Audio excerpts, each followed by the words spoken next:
Over the last 22 months, we have done 28 activities around welfare. So my agenda is centered around that which I have done, and that is welfare. I'm running on a 5-point agenda. Number 1 is a PC wallet. Number 2 is to have structured mentorship. As a result of what we have done at the branch, there's need for us to structure mentorship to pair people up for what they want and what they are experts on. Number 3 is the need for better allocation of public interest litigation matters. Number 4 is to expand the avenues for in-house counsel so that we can create more opportunities for them to interact, for them to share their knowledge, and for them to be edified and taught on what they best practice in their specific fields. Number 5 is to expand the mental wellness activities and networking. Number 6 is to have an employed advocates database. What we currently face in a society is a society that doesn't really cater for the younger advocates whose numbers have spiraled over the last 3 years, since 2021.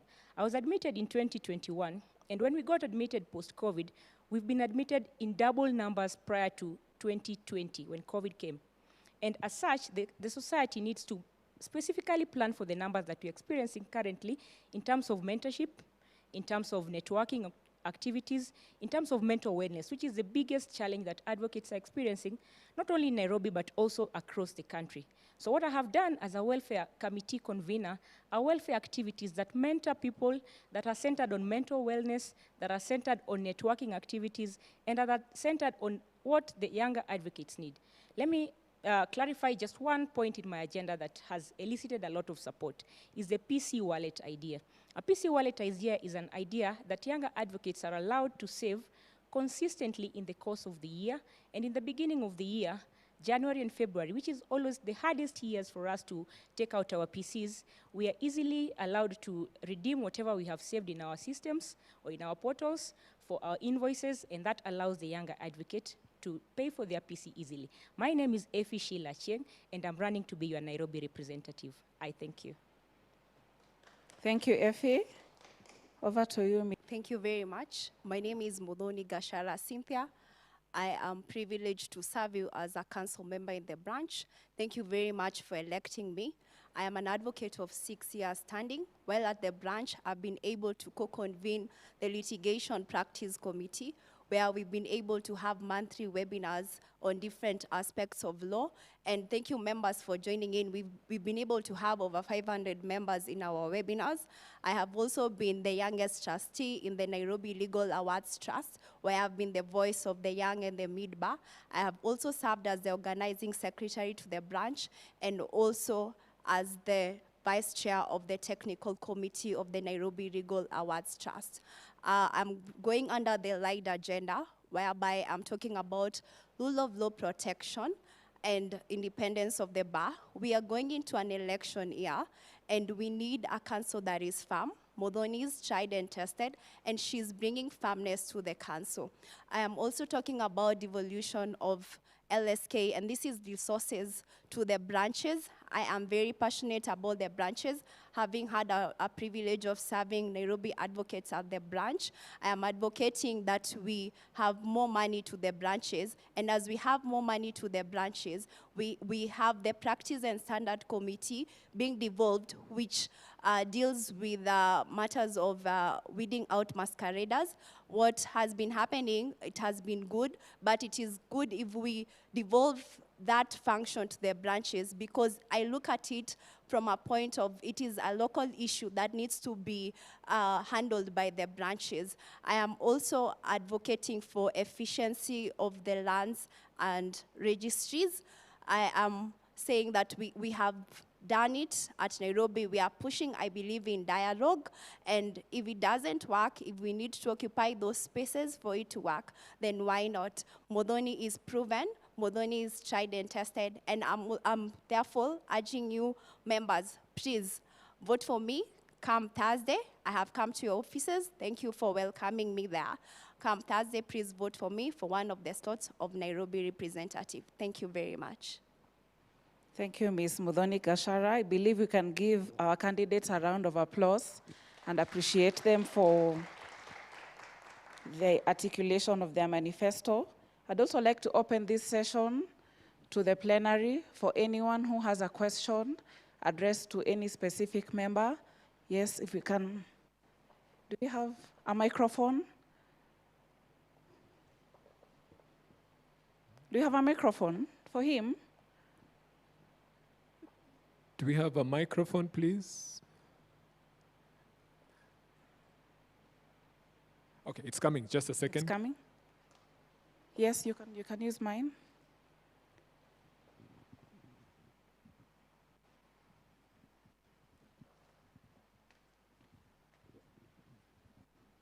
Thank you so much to the organizers for allowing me to ask this question. I think my question is to Effie. I've really enjoyed your time at the branch, and some of the activities which you have organized over the past few months have been a beneficiary. For example, when it comes to the coffee talks, the Know Your Tribunal series. I was just wondering, when you leave us at the branch, what plan do you have to keep that in motion, or how will that continue? Will you leave us as orphans? Thank you.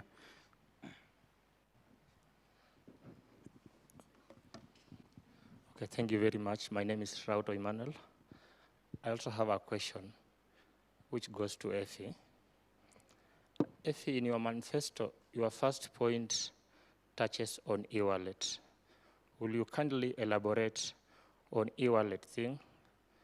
And you also give us a view of it in regards to concerns of the payment fees.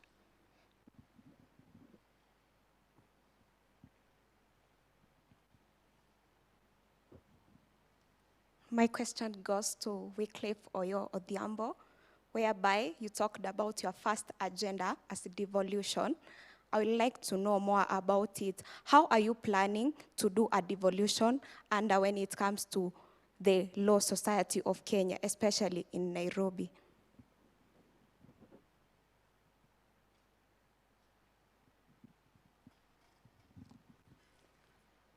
Thank you for this opportunity. My question goes to Halifa. You talked about mentorship. So my question is, what plans do you have for continuous mentorship for law students?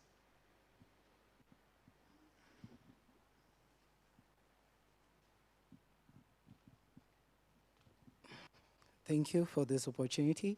My question goes to all of the aspirants, and I'm asking, most of you have talked about the rule of law. What really are you going to do to implement the independence of the Law Society of Kenya and uphold the rule of law? And another question I have for you, we know that there is a problem of young lawyers being underpaid in the pupilages. So what are you going to do about it? Because you need to motivate people, and most of us know that in employment or whenever you're working, the motivation is the money. So what are you going to do about it?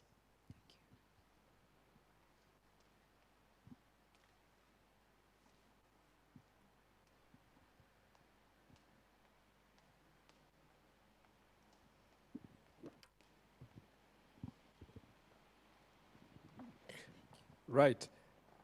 So I want to request, so that everyone has an opportunity to talk about and so that we can contextualize these questions.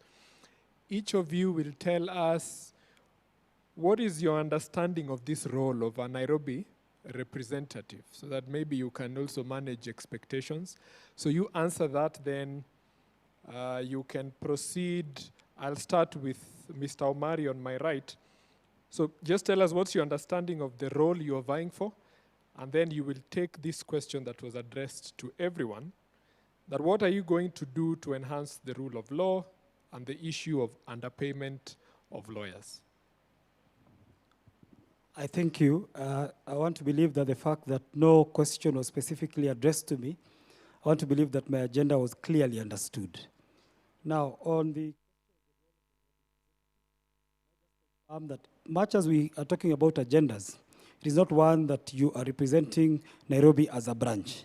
It is one where you sit in the LSK Council And therefore, the mandate is spelled out under Section 4 of the LSK Act. It is not a one-man show. It is one where you work with the rest of the council members, for the president, vice president, general member, and the rest of the membership comprising the council. So it's not a one-man affair where you can say, Omari did this for Nairobi, or Omari did this for the particular region. It is a national council, and that's how I understand it. The functions of the Law Society of Kenya are clearly spelled out. We have inward responsibilities to the members and outward responsibilities to the public.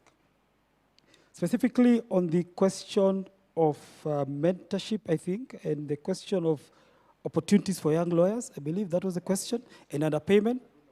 And I want to be very, very practical. On the question of underpayment, I speak myself as somebody, a partner in a law firm called Muthoga and Omari Advocates. From my experience, I would be hesitant to quickly run and say, from now henceforth, once Omari is there, I'll come with a magic wand and I'll improve and ensure there's a minimum wage. I think this is a conversation that we must have as a whole. Because if people in the mid-bar and those ones in law firms are struggling, then automatically the question of minimum wage cannot be addressed. Because you might come and say now, from now henceforth, lawyers must be paid 100,000. But if the partners are not earning that kind of fee, then it will mean that it can only be good on paper, but it cannot be applied practically. My take would be, we ensure that advocates thrive from the point of equal opportunities for law firms. And I'll start and talk about positions or opportunities in parastatals, government agencies, and other panels. Unless we ensure we have a transparent and all-inclusive bar, create equal opportunities for all law firms, that is the time that automatically, without necessarily passing a legislation of minimum wage, automatically it would cascade down, and the question of minimum wage will be automatically addressed because all advocates will then be able to thrive. Thank you, Omari. Wycliffe, you'll also tell us what's your understanding of this role that you're vying for. And there was a question that was directed to you. I hope I will do it justice. If not, I believe you will have had the question. It was around, how do you plan to handle this devolution thing, and you're running as a Nairobi representative? Thank you very much for that. I think first about what I understand about the role of the Nairobi representative is that if you look at the architecture and design of our system as the Law Society of Kenya, we are divided into 8 branches of the Law Society. And the Nairobi representative, the coast representative, and the upcountry representatives are what you could call the devolved representatives of the Law Society of Kenya. So that each is designated to speak for a specific region in terms of who they represent.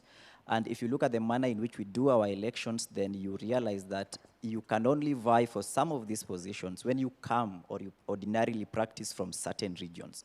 But being devolved representatives, once elected and we go to the National Council, then we form what we call a collegiate council. So the collegiate council speaks as one voice, but that does not mean we lose sight of who we represent primarily, and therefore I would be saying that when I'm elected as a Nairobi representative, the people of Nairobi would first and foremost want to know what do I have in store for them, even as I speak generally for the entire membership of the Law Society of Kenya. I think that is what I understand that role to be, and I am persuaded that I correctly conceptualize that role that I am vying for. Now, to the question that was put to me, and it's a beautiful question because for me it's a lived reality. That is the question of devolution. Again, as I've said, the first point of contact of an advocate with their practice and with their society is their practice center, then their chapter, and then their branches, the collectivity of which then forms the Law Society of Kenya. What it means is that the branches, chapters, and centers must be capacitated to take care of the welfare and practice issues of the members, which is by law donated as their roles.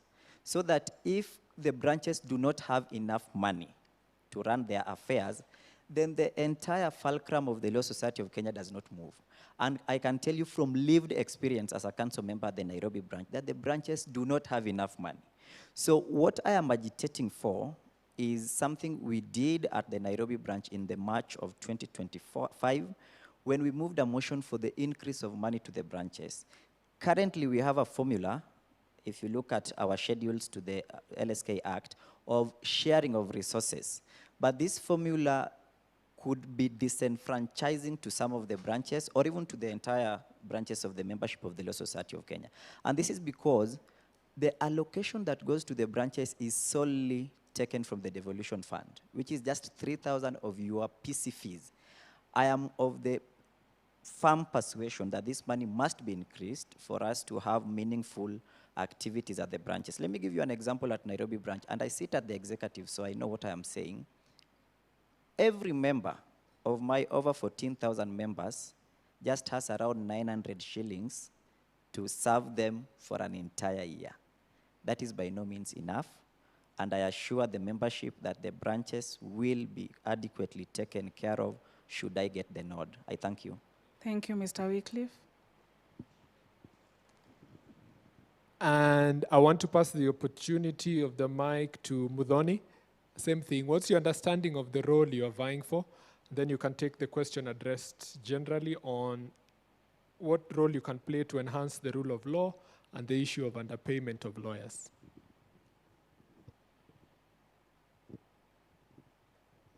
Thank you very much. So my understanding is the same as that one for my senior Nick.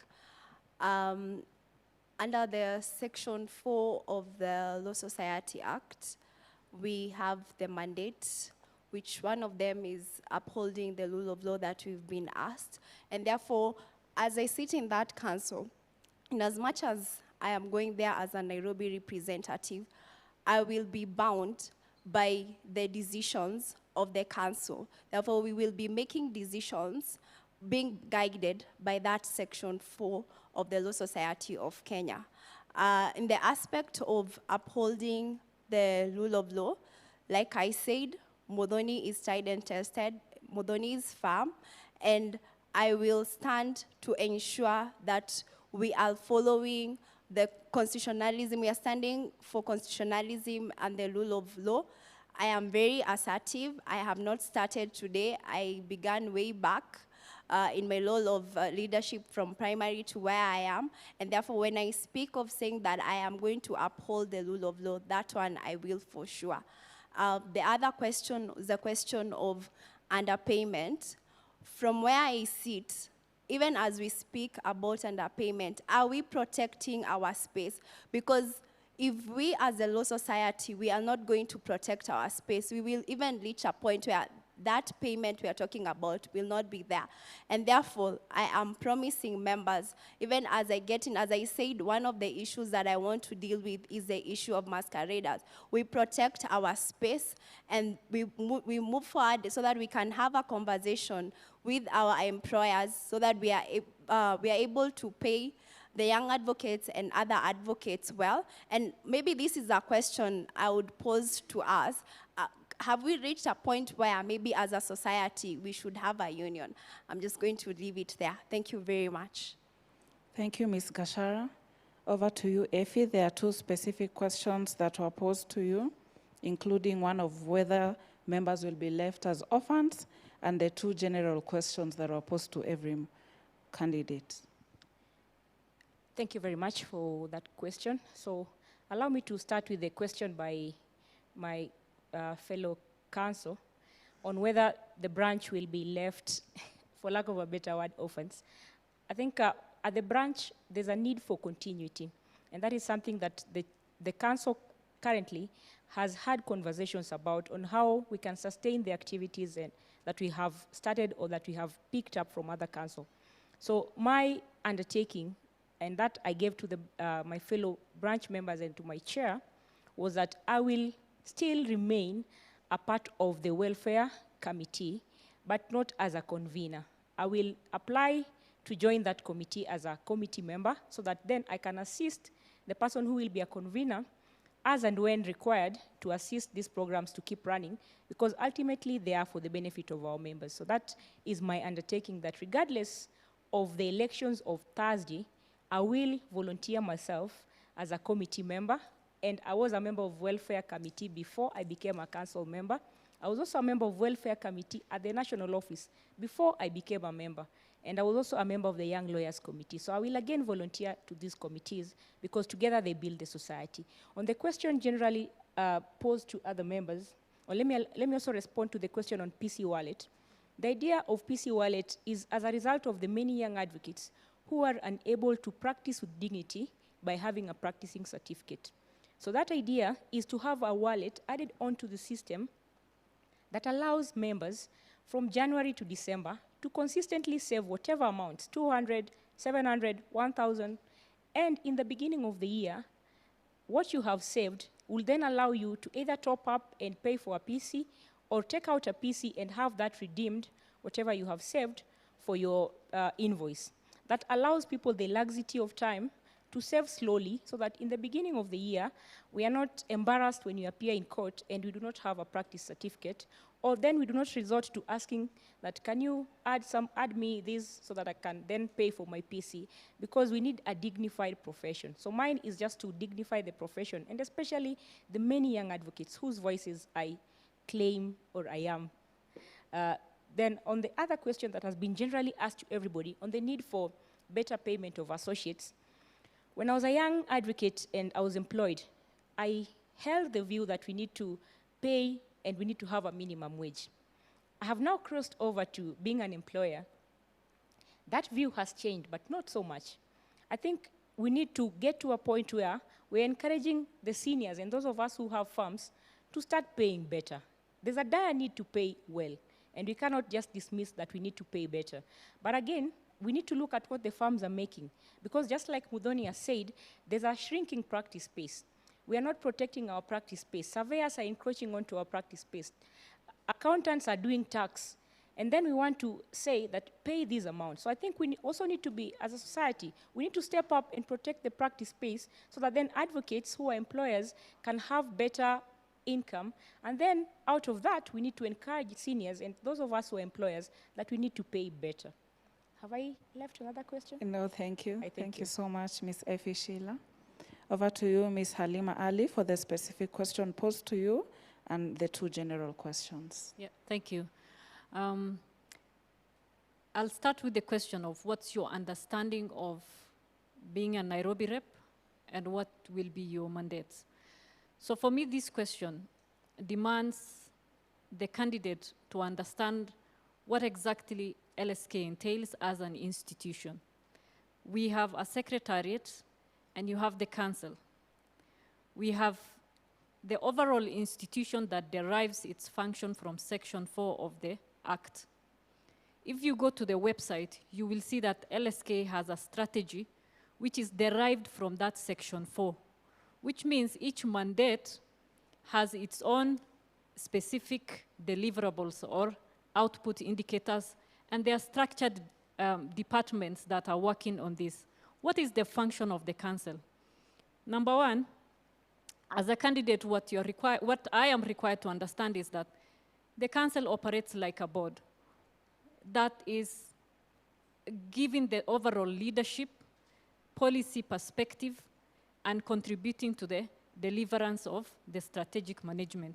As a council member, I contribute to the general strategy development, which is the output of Section 4 of the Act.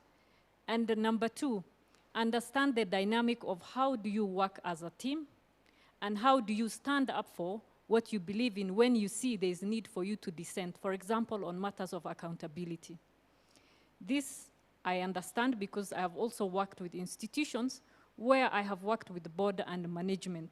And so the demarcation is proper for me to dispense with in harmony the functions that I'm supposed to contribute to. If you look at my manifesto, they are tailor-made to my functions. I speak about the practice infrastructure of the lawyer who is in Nairobi or overall, every person in our profession. I speak about the institutionalized services, whereby I look forward to an LSK that you don't have to know Halima for you to get a service. Number three, I am also speaking for, which brings me to the question of how will I make sure the issue of mentorship is properly dispensed with, it is impactful. For example, as a person who is in emerging areas of the law, I have already organized webinars where I've interacted with over 150 young lawyers, and some of them students, where I have brought them together and I organized with specific sectors of the industries I operate in. And they have asked me questions: how do I specialize? Where do I begin? Which associations do I join?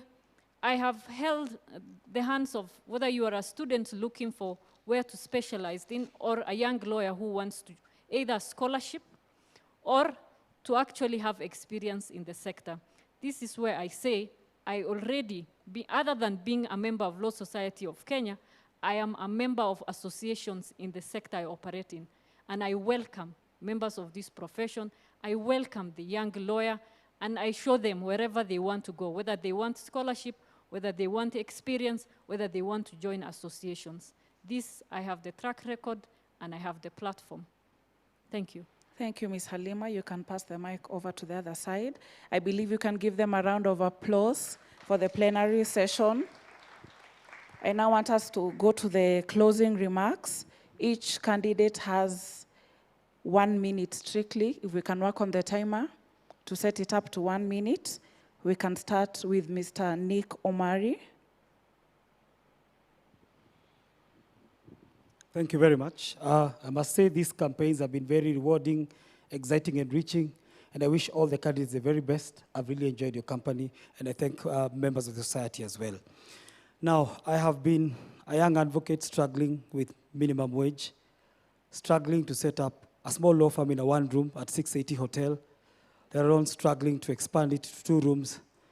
I'm grateful to God that finally I'm able to have a SME law firm that was nominated at the Nairobi Legal Awards. I've been able to have a bit of experience that is rich and diverse, and I'm more aligned to the needs of members across all ages.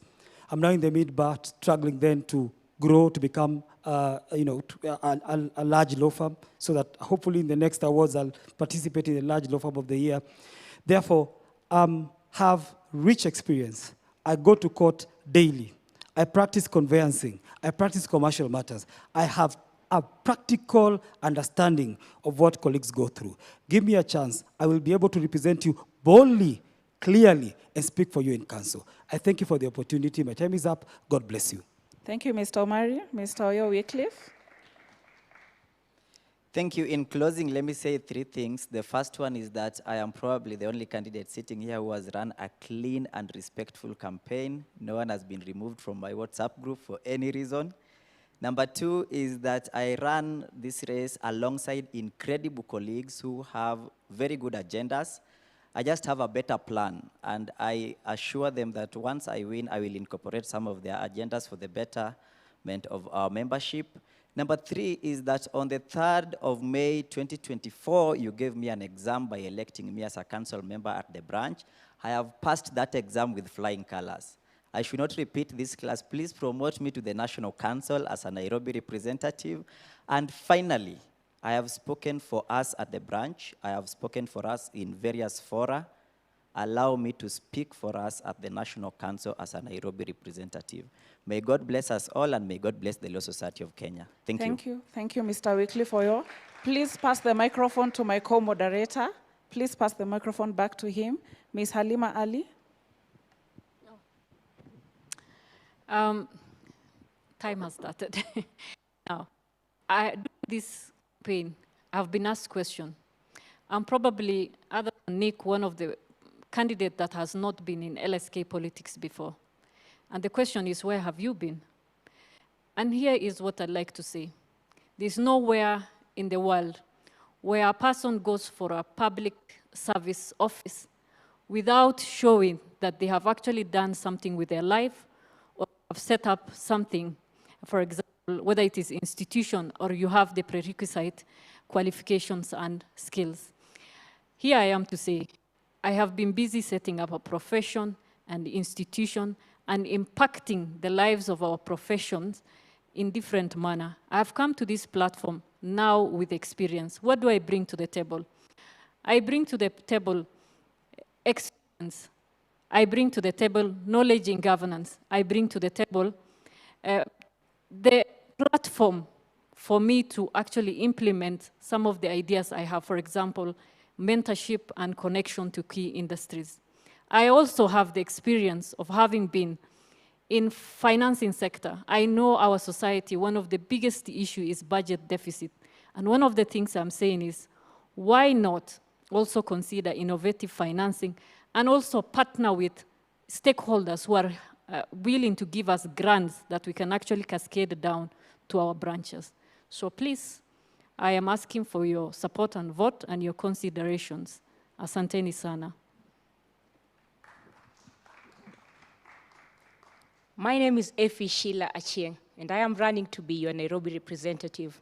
Over the last 2 years, I have served you at the branch. Every month, every week, I have done an activity that directly impacts the young advocates. I am not boasting. I have done there the work. I have been there with you. I am one of you. You believed in me before I was elected as a council member at the branch. When you elected me to represent you in petitions before we got elected, before we got admitted, you believed in me again enough to send me to Nairobi branch.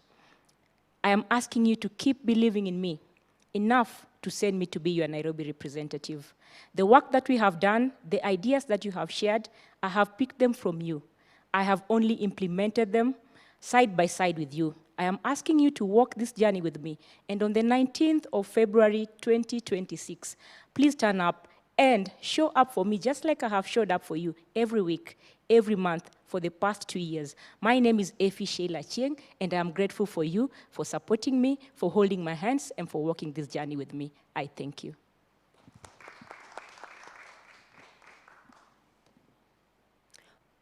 My name is Mo.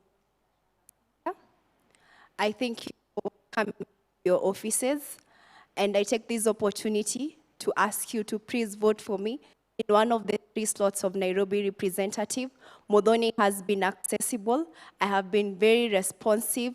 I am principled, and that is why I have been going with the hashtag leadership that listens, service through actions. You have seen my service at Nairobi branch, and therefore I am pleading with you, come 19th of February 2025, let Modoni be one of your 3 representatives to go to the National Council. May God bless you. Good evening. Thank you.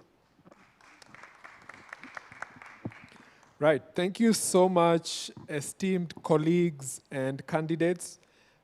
From Mildred and I, we really do wish you all the best. Thank you for making time to speak to your constituency.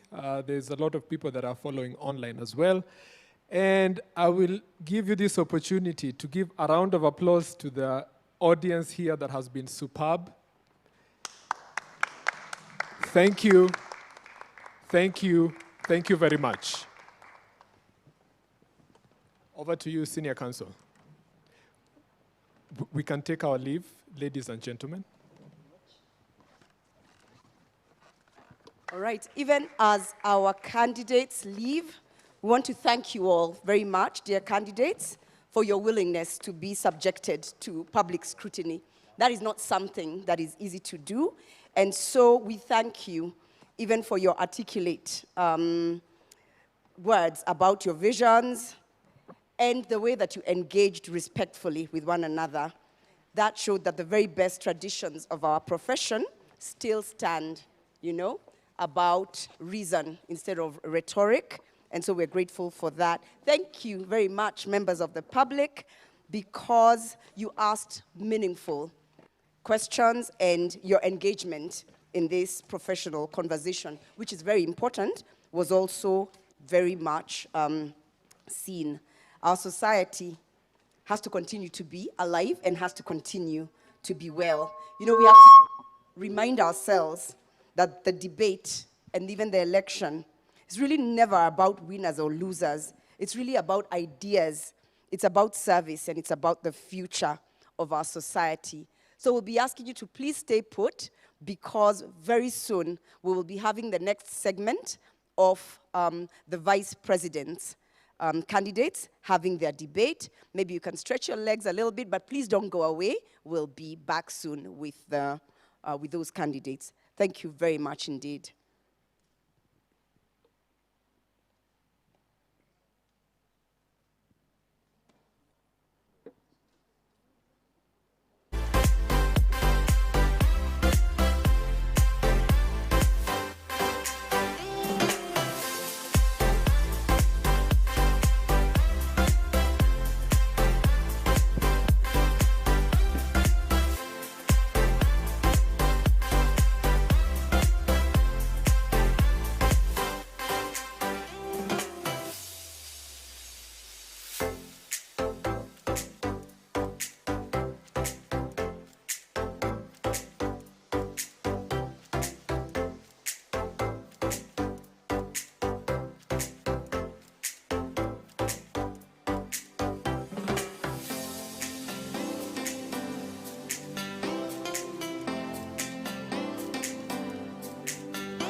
Check 1, 2. Mic check. Check.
There's no one else who loves me like you used to. Sometimes we're not ourselves. There's no one I can turn to.